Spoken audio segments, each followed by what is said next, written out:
만약에 치매를 앓고 계신 우리 가족이 갑자기 현실과 전혀 다른 이야기를 한다면 여러분은 어떻게 반응하시겠어요? 그건 아니에요 라고 바로 잡아줘야 할까요? 오늘 이야기는 어쩌면 그게 최선이 아닐 수도 있다는 아주 놀라운 관점을 제시합니다. 자, 한번 상상해보세요. 어느 날 어머니께서 뜬금없이 이렇게 물어보시는 거예요. 내가 지금 배 위에 있니?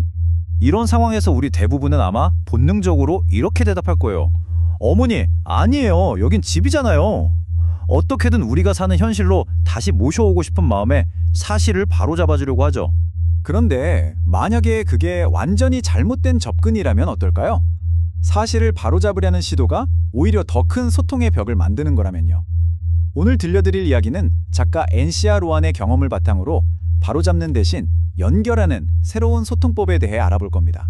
이게 사실은 단순한 혼란이 아니라는 겁니다. 알고 보면 뇌가 보내는 아주 창의적인 신호일 수 있다는 거죠.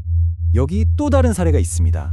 한 어르신이 레몬그라스 화분을 보면서 이렇게 물어보셨대요. 저 식물, 깃털 밑에는 뭐가 있니? 식물의 잎을 깃털이라고 표현하신 거죠. 이게 정말 놀라운 지점이에요. 그냥 아무 말이나 한 게 아니라는 거죠. 뇌가 잎이라는 단어를 딱 잃어버리니까 그 빈자리를 메우기 위해서 머릿속 사전에서 가장 비슷한 걸 찾아낸 거예요. 가볍고 섬세한 질감, 바람에 흔들리는 움직임, 길쭉한 모양까지. 깃털이랑 정말 비슷하잖아요. 이건 뇌의 정말 창의적인 문제 해결 방식인 셈이죠. 그리고 이게 그냥 몇몇 사람의 특별한 경우가 아닙니다. 실제로 과학적인 연구들이 이걸 뒷받침해요. 일본 스쿠바 대학 연구를 보면 조기 치매 환자들의 이야기에서 무려 1000개가 넘는 은유를 발견했대요. 환자들은 자기 상태를 안개 속에 갇힌 것 같다. 괴물과 싸우는 기분이다. 심지어 거친 바다 위를 떠다니는 배 같다. 라고 표현하는 거죠. 기억력은 약해져도 창의력과 상상력은 여전히 살아있다는 증거입니다. 그래서 전문가들은 이런 시적인 표현들을 그냥 넘기지 않고 음성 생체지표라고 부릅니다. 말이 좀 어렵죠? 쉽게 말해 목소리나 언어 패턴 속에 그 사람의 인지 상태나 감정에 대한 단서가 숨어 있다는 뜻이에요. 그러니까 이건 실수가 아니라 그분들의 내면을 들여다볼 수 있는 아주 소중한 창문 같은 거죠. 자, 그럼 이 놀라운 사실을 알았으니 이걸 실제 대화에 어떻게 써먹을 수 있을까요? 핵심은 아주 간단합니다. 바로잡으려 하지 말고 연결하라. 우리가 흔히 하는 실수가 바로 이거죠. 어떻게든 그분들을 우리의 현실로 다시 끌어오려고 하는 거예요. 그거 아니에요. 틀렸어요 하면서 계속 말을 고쳐주다 보면 결국 서로에게 상처랑 좌절감만 남게 되죠.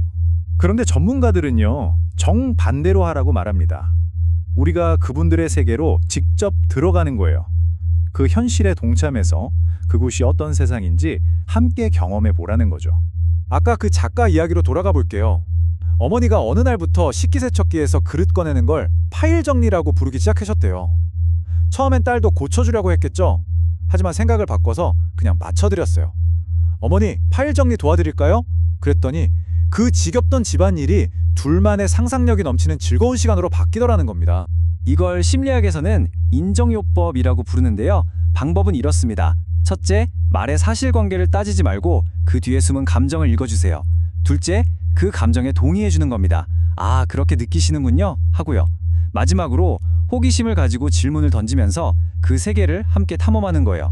그 파일들은 어디에 두면 될까요? 이런 식으로요. 이게 바로 감정적 유대감을 지키는 정말 강력한 방법입니다. 그리고 이렇게 연결하는 것의 힘은요, 작가와 어머니의 마지막 여정에서 정말 가슴 뭉클하게 드러납니다. 어머니는 시간이 지나면서 기억도 신체 능력도 거의 다 잃으셨어요.